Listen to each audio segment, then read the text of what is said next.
Hello students, आज हम class 12th RBSC computer science इस सब्जेक्ट के बारे में पढ़ेंगे और इस सब्जेक्ट के सारे टॉपिक को क्लियर करेंगे, सारे चैप्टर 1 से लगाकर 15 तक।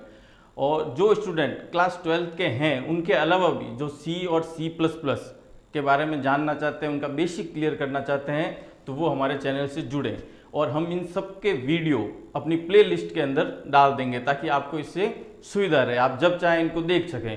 तो अपन पहला चैप्टर शुरू कर रहे हैं, उससे पहले please like and subscribe our channel. RBSC class 12th computer science का जो सिलेबस है उसमें जो चैप्टर दे रखे हैं इनको अपन डिवाइड करेंगे 3 पार्ट में, ठीक है ना। तो इनमें कौन कौन से चैप्टर है, कौन कौन सी लैंग्वेज आएगी, क्या क्या टॉपिक रहने वाले हैं, तो उनसे रिलेटेड अपन सिलेबस के बारे में देखते हैं। तो सबसे फर्स्ट चैप्टर है आपका डेटा स्ट्रक्चर का इंट्रोडक्शन, एरे, उसके बाद sorting, stack and Q, link list. ये जो 1 से लगाकर आपके 5 तक चैप्टर हैं ये सारे सी लैंग्वेज के हैं। उसके बाद आता है आपका C++ के साथ शुरुआत। C++ को किस प्रकार आप शुरू करेंगे, उसमें क्या क्या होंगे, तो उन सब के बारे में इसमें इंट्रोडक्शन दे रखा है। फिर operator, expression, control structure, C++ में function, class and object, constructor, D structure, operator overloading, inheritance, यानी 6 से लगाकर 12 तक ये सारे आपके जो चैप्टर हैं C++ लैंग्वेज के हैं। उसके बाद अपन आगे चलते हैं। फिर आपके आता है चैप्टर 13,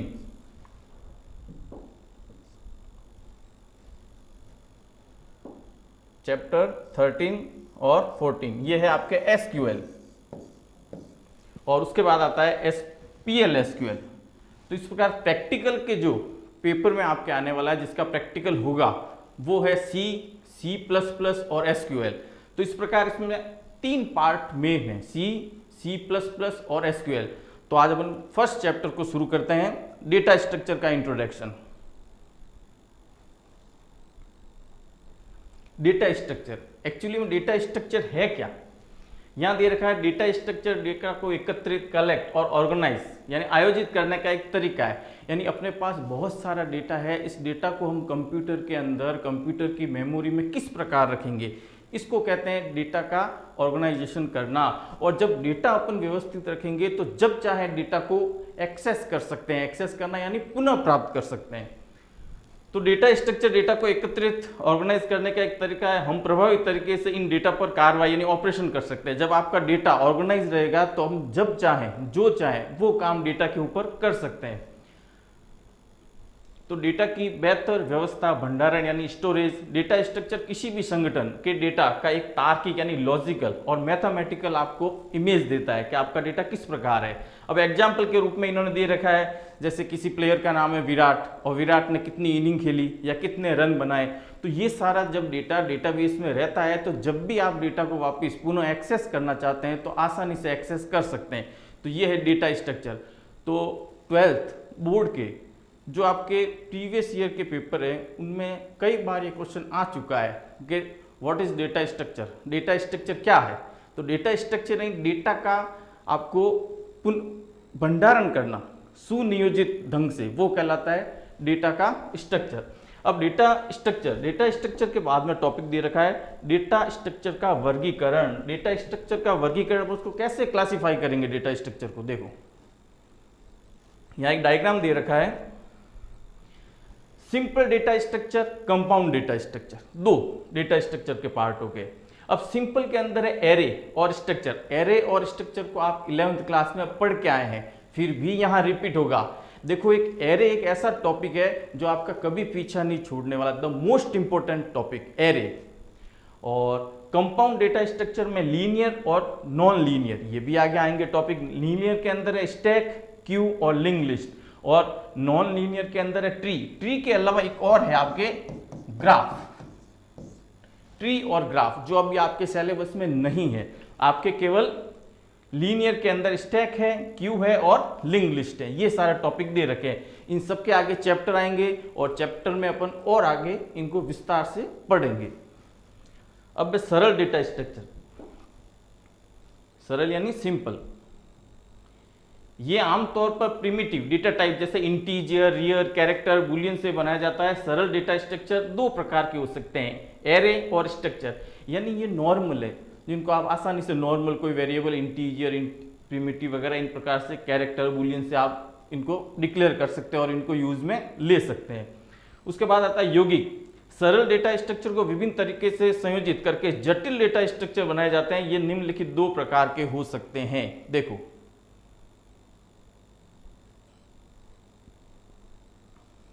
रेखीय और गैर रेखीय, यानी लीनियर और नॉन लीनियर। ये एकल स्तर के डेटा स्ट्रक्चर है, इनके तत्व एक अनुक्रम यानी सीक्वेंस में रहते हैं। इन्हें रेखीय डेटा स्ट्रक्चर कहते हैं। जो एक रेखा में लगातार सीधे रहेंगे वो लीनियर यानी रेखीय डेटा स्ट्रक्चर कहलाएंगे। अब जैसे स्टैक है, क्यू है, लिंक लिस्ट है।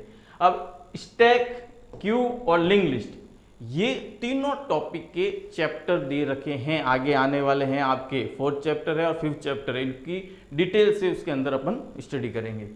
फिर आता है गैर रेखीय डेटा स्ट्रक्चर। ये बहुस्तरीय डेटा स्ट्रक्चर होते हैं। गैर रेखीय डेटा स्ट्रक्चर के उदाहरण ट्री और ग्राफ है। ये बोर्ड में कई बार पूछा गया है।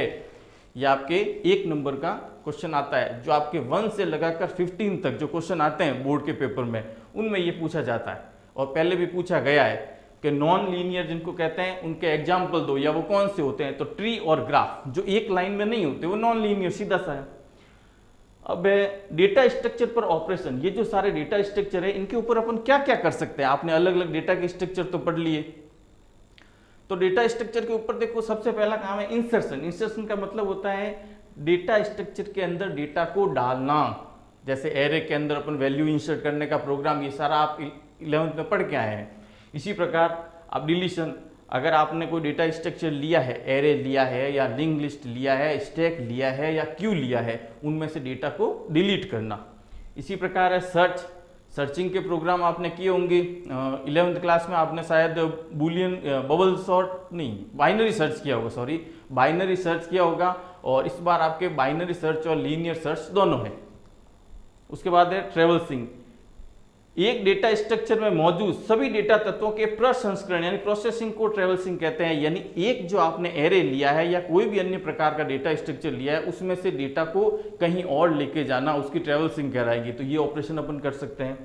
उसके बाद है सॉर्टिंग। सॉर्टिंग यानी डेटा स्ट्रक्चर के तत्वों के एक निर्दिष्ट क्रम में व्यवस्थित करने को सॉर्टिंग कहते हैं। अब सॉर्टिंग शब्द सुनते सीधा दिमाग में आता है, सॉर्टिंग दो प्रकार की होती है। नॉर्मल व्यक्ति यही जानते हैं। दो प्रकार कौन कौन सी है, A to Z और Z to A, दो प्रकार की सॉर्टिंग। एक असेंडिंग सॉर्टिंग, एक डिसेंडिंग सॉर्टिंग। यानी डेटा तत्वों को व्यवस्थित करना सॉर्टिंग कहलाता है। यहाँ सॉर्टिंग का एक चैप्टर दे रखा है पूरा, उसमें 5 प्रकार की सॉर्टिंग दे रखी है। Bubble sort, selection sort, insertion sort, merge sort और quick sort. The most important chapter है ये 11th क्लास के लिए। उसके बारे में आप आगे पढ़ेंगे।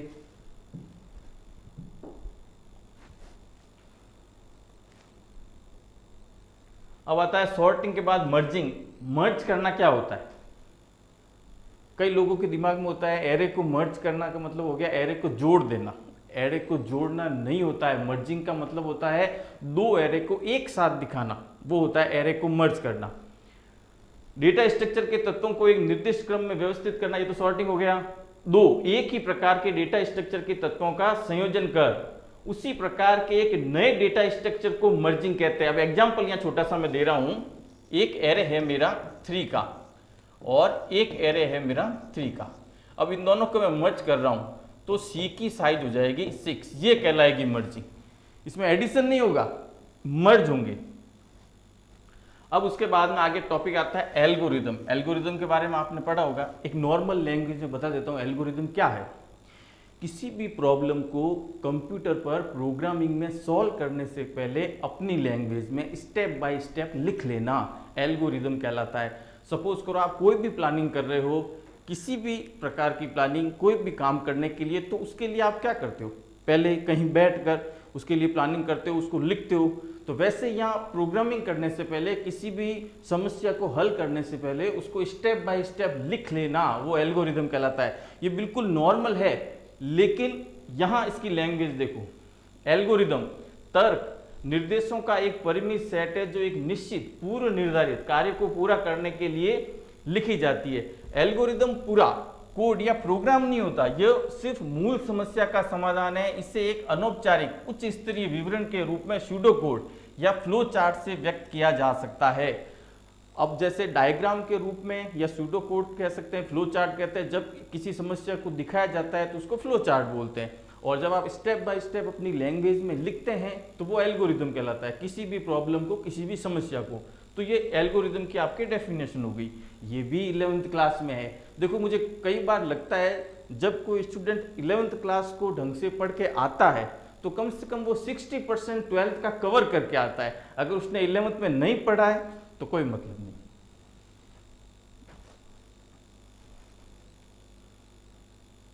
यदि एल्गोरिदम का निष्पादन करने में कम समय और मेमोरी की आवश्यकता होती है तो कुशल और तेज एल्गोरिदम कहलाता है। एक एल्गोरिदम का प्रदर्शन निम्नलिखित गुणों के आधार पर होता है: स्पेस जटिलता और समय जटिलता।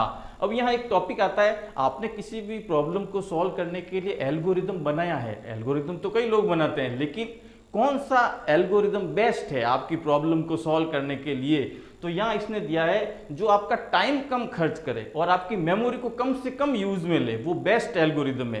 यानी कहने का अर्थ है, जैसा आप किसी प्रोग्राम के अंदर पॉइंटर का यूज लेते हैं, ठीक है, और पॉइंटर का यूज लेने से क्या होगा, रन टाइम मेमोरी आवंटित करेंगे। तो ये सारी चीजें क्या होती है, आपके कंप्यूटर की मेमोरी को बचाती है, आपकी प्रोग्रामिंग की स्पीड फास्ट होती है, प्रोग्राम आपका तेज चलेगा। तो जिस एल्गोरिदम से आपके प्रोग्राम की स्पीड तेज होगी, प्रोग्राम तेज गति से चलेगा और कंप्यूटर में मेमोरी कम से कम यूज मिलेगा, वो बेस्ट एल्गोरिदम होता है। अब एक एल्गोरिदम के प्रदर्शन के लिए निम्नलिखित गुण के आधार पर मापा जा सकता है। एक तो स्पेस जटिलता और एक है समय जटिलता। अब स्पेस कॉम्प्लेक्सिटी और टाइम कॉम्प्लेक्सिटी, ये दो टॉपिक है। अब जैसा नाम से पता चल जाता है, नॉर्मल भाषा में कहे जो कम स्पेस लेता है, और समय जटिलता जिसमें टाइम कम से कम खर्च होता है, वो बेस्ट एल्गोरिदम, सीधी भाषा में कहें तो। चलते हैं आगे।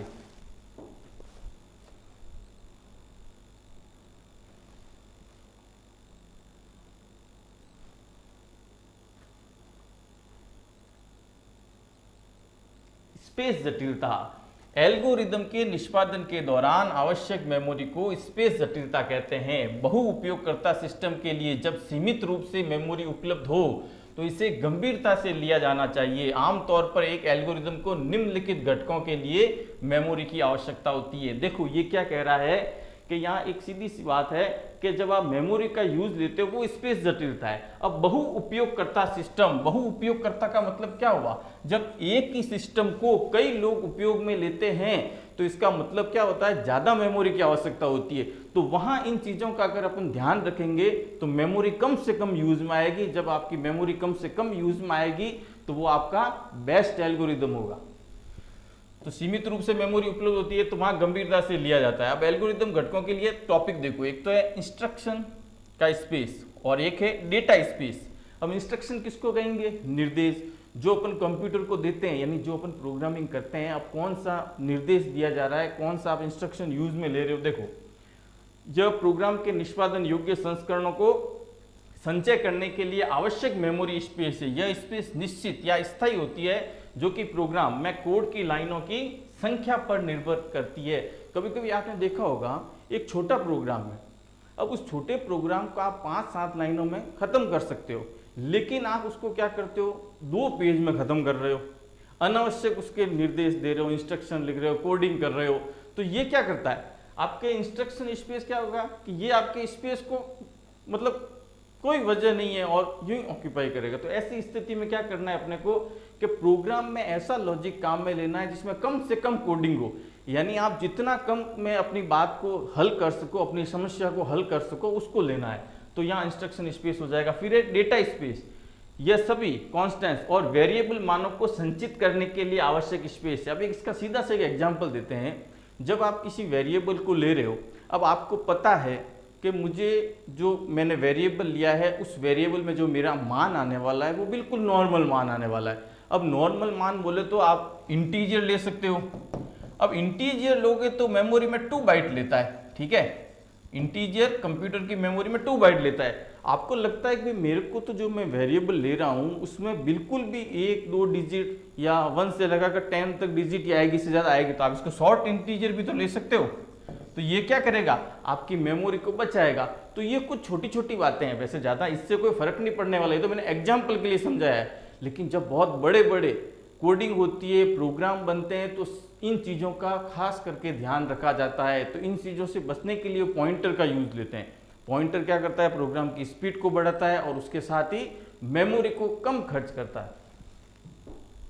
तो ये हो गया आपका डेटा स्पेस। अब आता है टाइम कॉम्प्लेक्सिटी, यानी समय जटिलता। समय एक प्रोग्राम के पूर्ण निष्पादन के लिए आवश्यक समय का प्रतिनिधित्व करने का एक तरीका है। एल्गोरिदम की समय जटिलता को सबसे अधिक बिग ओ संकेतन का उपयोग करके व्यक्त किया जाता है। एल्गोरिदम द्वारा किए जाने वाले प्राथमिक फंक्शंस की संख्या को गिनकर समय जटिलता की गणना की जाती है। देखो यहां मैं छोड़ रहा हूं, ये क्या कह रहा है कि आपका जो प्रोग्राम है या आपने जो एल्गोरिदम बनाया है वो कितना टाइम लेगा।